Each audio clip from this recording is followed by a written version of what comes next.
যে কোনো মাসের 3, 12, 21, 30 যে কোনো মাসের 3, 12, 21, 30 তারিখে জন্মগ্রহণ করলেই আপনারা বুঝে যাবেন আপনারা বৃহস্পতির জাতক জাতিকা।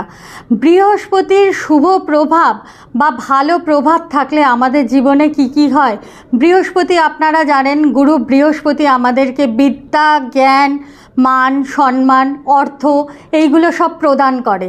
গুরু বৃহস্পতির অশুভ প্রভাব থাকলে কি আমাদের ক্ষতি হয়, কোন দিক থেকে ক্ষতি হয়, কারা কারা বৃহস্পতির অশুভ প্রভাবের মধ্যে পড়ে আছেন কিভাবে জানবেন, এই সকল জিনিসের থেকে জানতে হলে অতি অবশ্যই কিন্তু আমার সাথে যোগাযোগ করবেন। আর আপনার জন্মছকটি কোনো বিশিষ্ট জ্যোতিষীকে দ্বারা বা জ্যোতিষীকে দিয়ে অতি অবশ্যই কিন্তু একবার বিচার করিয়ে নেবেন।